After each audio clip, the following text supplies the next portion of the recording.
Hello everyone, स्वागत है आपका मेरे यूट्यूब चैनल में।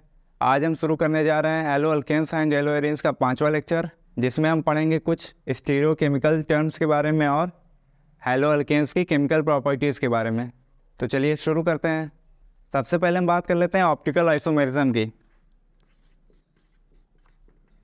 ऑप्टिकल आइसोमेरिज्म ऐसे कंपाउंड जिनका मॉलिक्यूलर फार्मूला सेम हो लेकिन उनकी प्रॉपर्टीज़ डिफरेंट हो, उन्हीं कंपाउंड्स को कहा जाता है आइसोमर्स, और इसी फिनोमिनन को कहा जाता है आइसोमेरिज्म। तो अगर ऑप्टिकल आइसोमर्स की बात करें तो ऐसे कंपाउंड्स जो प्लेन पोलराइज लाइट को रोटेट कर सकते हो, उन्हीं कंपाउंड्स को कहा जाता है ऑप्टिकल आइसोमर्स। अगर नॉर्मल लाइट को निकोल प्रिज्म में से पास आउट किया जाए तो जो लाइट हमें मिलती है उसी को कहा जाता है प्लेन पोलराइज लाइट। तो ऐसे कंपाउंड जो प्लेन पोलराइज लाइट को रोटेट कर सकते हैं उन्हीं को कहा जाता है ऑप्टिकल आइसोमर्स, और इसी फिनोमिनन को कहा जाता है ऑप्टिकल आइसोमेरिज्म। जो कंपाउंड्स ऑप्टिकल आइसोमेरिज्म शो करते हैं उन्हीं कंपाउंड्स को कहा जाता है ऑप्टिकली एक्टिव कंपाउंड्स। और कोई कंपाउंड प्लेन पोलराइज लाइट को रोटेट कर रहा है या नहीं, उसको मेज़र करने के लिए एक डिवाइस का इस्तेमाल किया जाता है जिसे कहा जाता है पोलारीमीटर। पोलारीमीटर के जरिए हम ये पता करते हैं कि कोई कंपाउंड प्लेन पोलराइज लाइट को रोटेट कर पा रहा है या नहीं। तो अगर कंपाउंड प्लेन पोलराइज लाइट को रोटेट कर रहा है तो उन्हें कहेंगे ऑप्टिकल आइसोमर्स। लेकिन अब रोटेट कर रहा है तो किस डायरेक्शन में कर रहा है? अगर कोई कंपाउंड प्लेन पोलराइज लाइट को क्लॉकवाइज डायरेक्शन में रोटेट करे तो ऐसे कंपाउंड्स को कहते हैं डेक्स्ट्रो रोटेटरी कंपाउंड्स, और कोई कंपाउंड प्लेन पोलराइज लाइट को एंटी क्लॉकवाइज डायरेक्शन में रोटेट करे तो उन्हें कहेंगे लीवो रोटेटरी कंपाउंड्स। अगर कोई कंपाउंड प्लेन पोलराइज लाइट को क्लॉकवाइज डायरेक्शन में रोटेट कर रहा है तो उसे कहेंगे डेक्स्ट्रो रोटेटरी कंपाउंड, और रिप्रेजेंट करेंगे स्मॉल डी या फिर प्लस साइन से। और अगर कोई कंपाउंड प्लेन पोलराइज लाइट को एंटी क्लॉकवाइज डायरेक्शन में रोटेट कर रहा है तो उसे कहेंगे लीवो रोटेटरी कंपाउंड्स, और रिप्रेजेंट करेंगे स्मॉल एल या फिर माइनस साइन से। दूसरा पॉइंट आता है एसिमेट्रिक या फिर कायरल कार्बन। एसिमेट्रिक या फिर कायरल कार्बन तो ऐसा कार्बन जिससे 4 डिफरेंट तरीके के ग्रुप्स जुड़े हों उन्हीं को कहा जाता है एसिमेट्रिक कार्बन या फिर कायरल कार्बन। और कार्बन की इसी प्रॉपर्टी को कहा जाता है कायरलिटी। जो कायरल कंपाउंड्स होते हैं वो अपने मिरर इमेजेस पे नॉन सुपर इम्पोजिबल होते हैं।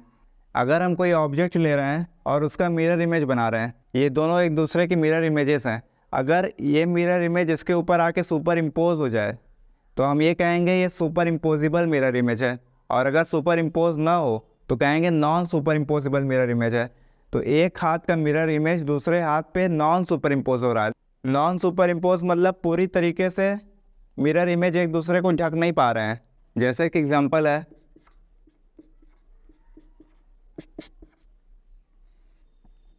ये है मीथेन। अगर इसका मिरर इमेज बनाया जाए,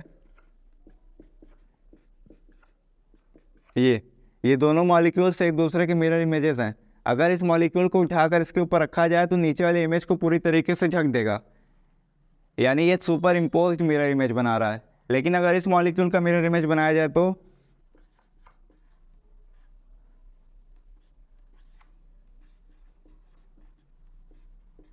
ये, अगर इस मॉलिक्यूल का हम उठा के इसके ऊपर इम्पोज करेंगे तो क्या होगा? Cl के ऊपर चला आएगा C2H5, और यहाँ पे C2H5 के ऊपर चला आएगा Cl, यानी ये एक दूसरे को सुपर इम्पोज नहीं कर पा रहे हैं। ये जो मिरर इमेज है ये सुपर इम्पोजिबल मिरर इमेज है और ये non super imposable mirror image है। तो जो कायरल मॉलिक्यूल्स होते हैं वो अपने ही मिरर इमेज पे नॉन सुपर इम्पोजिबल होते हैं, और एक कायरल मॉलिक्यूल्स अपने मिरर इमेज पे सुपर इम्पोजिबल होते हैं। दो ऐसे आइसोमर्स जो अपने ही मिरर इमेज पे नॉन सुपर इम्पोजिबल हो उन्हें कहा जाता है इनैंशियोमर्स। क्या कहते हैं? इनैंशियोमर्स। अगर आप थोड़ा सा ध्यान दें तो जो SN1 मैकेनिज्म था उसमें 2 ऐसे आइसोमर्स बनते थे जो एक दूसरे के मिरर इमेज होते थे। हैलो अल्केन में से हैलोजन निकल जाता था और बनता था कार्बोकेटायन। कार्बोकेटायन होते थे प्लेनर यानी सारे के सारे ग्रुप्स एक ही प्लेन पर होते थे। अब जो न्यूक्लियोफाइल है वो फ्रंट साइड से भी अटैक कर सकता था और बैक साइड से भी। फ्रंट साइड से अटैक करने पे एक प्रोडक्ट मिलता था और बैक साइड से अटैक करने पे दूसरा, और वो दोनों जो होते थे आइसोमर्स एक दूसरे के मिरर इमेजेस होते थे, वो भी नॉन सुपर इम्पोजिबल्स। तो हम ये कह सकते हैं कि SN1 मैकेनिज्म में हमें 2 आइसोमर्स मिलते थे जिनके mirror images non super imposable थे, यानी क्या थे? इनैंशियोमर्स हमें मिलते थे। और अगर किसी रिएक्शन में हमें 2 ऑप्टिकल आइसोमर्स का मिक्सचर मिलता है जो इनैंशियोमर्स होते हैं, उन्हें कहा जाता है रेसिमिक मिक्सचर्स। रेसिमिक मिक्सचर्स, यानी दो ऐसे आइसोमर्स जिनका मिरर इमेज एक दूसरे पे नॉन सुपर इम्पोजिबल होता है, उनके मिक्सचर को कहा जाता है रेसिमिक मिक्सचर, और इसी प्रोसेस को कहा जाता है रेसमाइजेशन। यानी SN1 मैकेनिज्म में हमें क्या मिलता था? रेसिमिक मिक्सचर मिलता था। अगर हमें किसी रिएक्शन के प्रोडक्ट में रेसिमिक मिक्सचर मिला है और अगर उसका ऑप्टिकल रोटेशन चेक करते हैं तो हमें क्या मिलेगा? उस कंपाउंड का जो ऑप्टिकल रोटेशन होगा वो 0 होगा, क्योंकि एक आइसोमर जो है वो प्लेन पोलराइज लाइट को क्या करेगा? क्लॉकवाइज डायरेक्शन में घुमाएगा, और जो दूसरा आइसोमर है वो प्लेन पोलराइज लाइट को एंटी क्लॉकवाइज डायरेक्शन में, और हमें कोई भी ऑप्टिकल रोटेशन नहीं मिलेगा। इसीलिए ये कहा जा सकता है कि रेसिमिक मिक्सचर का ऑप्टिकल रोटेशन 0 होता है।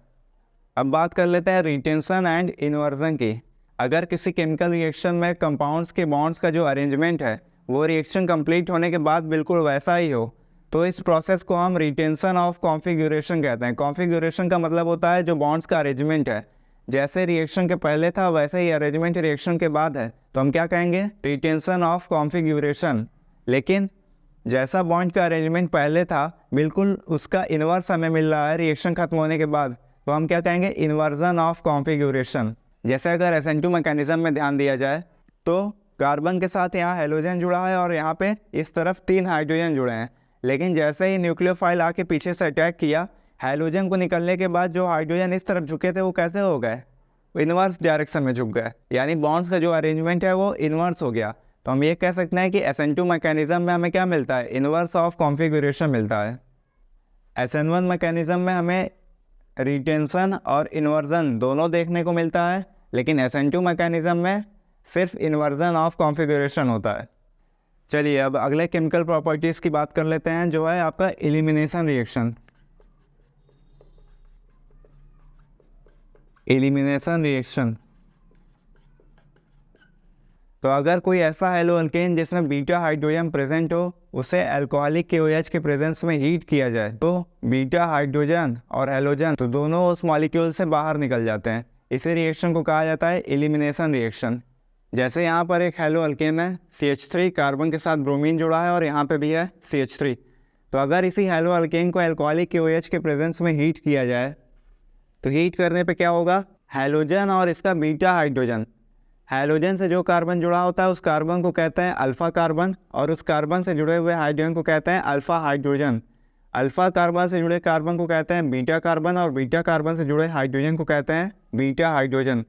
तो अगर कोई हेलोअल्केन जिसमें बीटा हाइड्रोजन प्रेजेंट है उसे अल्कोहलिक KOH के प्रेजेंस में हीट किया जाता है तो बीटा कार्बन का हाइड्रोजन और अल्फ़ा कार्बन का हेलोजन दोनों बाहर निकल जाते हैं। जैसे यहाँ से H निकला और यहाँ से ब्रोमीन निकला, क्या निकल गया? HBr। और यहाँ पे कार्बन कार्बन के बीच में एक बॉन्ड बन जाती है, यानी हमें क्या मिलता है? एक अल्कीन बनता है। इसी रिएक्शन को कहा जाता है एलिमिनेशन रिएक्शन। इस रिएक्शन में कुछ चीज़ें एलिमिनेट हो रही हैं यानी निकल रही हैं, इसीलिए इसे कहा गया एलिमिनेशन रिएक्शन। चूँकि यहाँ पे जो हाइड्रोजन है वो बीटा पोजीशन से निकल रहा है, इसीलिए इसे बीटा एलिमिनेशन रिएक्शन भी कहते हैं। बीटा एलिमिनेशन रिएक्शन भी कहते हैं। यानी सिंपली करना क्या है? अगर हेलोअल्केन के पास बीटा हाइड्रोजन प्रेजेंट है और उसे अल्कोहलिक KOH के साथ हीट किया जा रहा है तो हेलोजन और उसके बगल वाले कार्बन के हाइड्रोजन को निकालना है और उसके बीच में क्या बन जाना है? Double bond. अगर कोई ऐसा हेलोअल्केन है जिसके पास एक से ज़्यादा तरीके के बीटा हाइड्रोजन है, जैसे ये, अब यहाँ पे ब्रोमीन जिस कार्बन से जुड़ा है वो हो गया अल्फ़ा कार्बन, और अल्फ़ा कार्बन से 2 कार्बन जुड़े हैं, ये भी बीटा कार्बन है और ये भी बीटा कार्बन है। बीटा कार्बन के साथ ये हाइड्रोजन जुड़ा है, यानी ये बीटा हाइड्रोजन है और यहाँ भी बीटा हाइड्रोजन है। तो ये एक ऐसा मॉलिक्यूल है जिसमें एक से ज़्यादा तरीके के बीटा हाइड्रोजन है। अगर इनका अल्कोहलिक KOH के साथ रिएक्शन होता है तो इस कार्बन का हाइड्रोजन भी निकल सकता है और इस कार्बन का भी हाइड्रोजन निकल सकता है। तो अगर किसी मॉलिक्यूल में 2 तरीके के बीटा हाइड्रोजन प्रेजेंट हो तो उसका एलिमिनेशन सिरजेफ रूल के हिसाब से होता है। सिरजेफ रूल क्या कहता है कि अगर किसी हेलोअल्केन में 2 तरीके के बीटा हाइड्रोजन प्रेजेंट हैं तो उस कार्बन का बीटा हाइड्रोजन निकलेगा जिसके पास कम से कम हाइड्रोजन हो। जैसे यहाँ पे इस मॉलिक्यूल में देखा जाए तो इस कार्बन, ये भी बीटा कार्बन है और ये भी बीटा कार्बन है। इस बीटा कार्बन से 2 हाइड्रोजन लगे हुए हैं और इस बीटा कार्बन से 3। तो अकॉर्डिंग टू सिरजेफ रूल हमें उस कार्बन से हाइड्रोजन को रिमूव कराना है जिसके पास कम हाइड्रोजन हो। तो इसी के पास कम हाइड्रोजन है, यहाँ से हाइड्रोजन निकलेगा और क्या बनेगा? हमें CH3 CH अगर यहाँ से हाइड्रोजन निकल रहा है और यहाँ पे ब्रोमीन निकल रहा है तो क्या निकल गया, HBr बाहर निकल गया। कार्बन और कार्बन के बीच में क्या आएगा, डबल बॉन्ड। तो अगर कभी भी ऐसा केस हो जब दो तरीके के बीटा हाइड्रोजन प्रेजेंट हो तो हमेशा उसी कार्बन से हाइड्रोजन को रिमूव कराएंगे जिसके पास lower number of hydrogen atoms present हो। इसी रूल को कहा जाता है सर्जेफ रूल। अगर इस बीटा कार्बन से हाइड्रोजन निकला तो ये बनेगा और इस बीटा कार्बन से हाइड्रोजन निकला तो ये बनेगा, लेकिन अकॉर्डिंग टू सर्जेफ रूल सिर्फ यही प्रोडक्ट मेजर होगा और दूसरा प्रोडक्ट माइनर होगा। अब यहाँ पे एक क्वेश्चन और उठ सकता है, अगर हेलो अल्केन का रिएक्शन KOH से कराते हैं तो OH minus as a nucleophile attack करेगा और ब्रोमीन को रिप्लेस कर देगा, उसकी जगह खुद चलाएगा।